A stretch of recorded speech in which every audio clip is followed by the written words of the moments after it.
घरी जाता जाता तिला असं वाटतं कोणीतरी गुंड्या प्रकृतीचे लोक तिच्या मागे लागले, म्हणून ते जोरात धावू लागते. धावता धावता ते गुंड सुद्धा तिच्या मागे धावू लागतात. कोणी तिच्या मदतीला धावत नाही, कारण गुंड्याच्या हाती नंग्या तलवारी असते. एका वस्तीतून धावत राहते, वाचवा माझी मदत करा, कोणीतरी धावा माझी मदत करा, पण तिच्या मदतीला कोणी धावत नाही.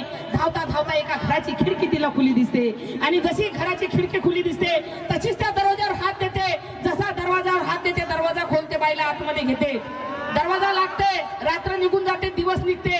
जसा दिवस निघते ती पोरगी घराच्या बाहेर निघते आणि दाराच्या बाहेर जाते, आणि तिथं गेल्यावर म्हणते की दादा धन्यवाद रे, तू माझा जीव आणि माझी इज्जत वाचवली. तेव्हा तो मुलगा म्हणते, अगं ताई, जाण्याच्या पहिले माझ्या प्रश्नाचं उत्तर दे.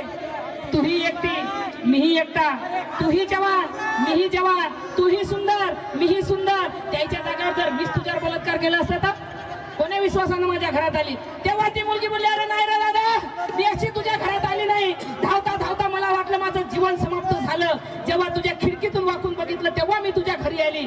तेव्हा मुलगा म्हणते, तू खिडकीतून असं काय वाकून बघितलं की अर्ध्या रात्री माझ्या घरात घुसली? तेव्हा ती मुलगी बोलली, अरे दादा, मला वाटलं माझं जीवन समाप्त झालं. जेव्हा मी पळत होती, पळता पळता तुझी खिडकी खुली दिसली, तसं खिडकीतून वाकून बघितलं, तुझ्या भिंतीवर मला डॉक्टर बाबासाहेब आंबेडकरांचा फोटो दिसला. पोरगं काय करते तुमचं? काहीच नाही करत. थांब माय, हे माझ्या ऐकून तुमच्यासाठी पान सुपारीला ठेवा. लेख देऊन राहिली, माय लेख देऊन राहिली, माय पोरगी देऊन राहिली, माझ्या ऐकून ठेवा, माय माझ्या ऐकून ठेवा, हे पोरगी देऊन राहिली. तेव्हा म्हणते, जेव्हा तुझ्या घराची खिडकी खुली दिसली तर मला बाबासाहेबांचा फोटो दिसला.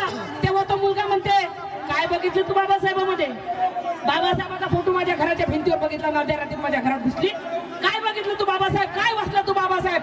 तेव्हा ती मुलगी बोलली, अरे दादा, धर्म आणि संस्कृतीनं बाईला रात्रीपुरतं आणि भाकरीपुरतं वापरलं, पण जेव्हा या देशाचं संविधान माझ्या बाबासाहेबांच्या हाती आलं, आर्टिकल 14 आणि 15 मध्ये एका फटकाऱ्यात बाईला माणसाच्या बरोबर जाणून बसवलं. आणि तो बाबासाहेबच्या घराच्या भिंतीवर असेल, ते घर कधी कोणाची इज्जत घेणार नाही रे दादा.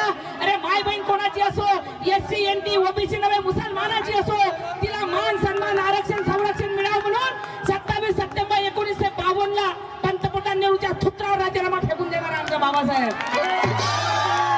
आणि तो बाबासाहेब त्या घराच्या भिंतीवर असेल, ते घर कधी कोणाची इज्जत घेणार नाही रे दादा. त्या विश्वासाने मी तुझ्या घरात आली.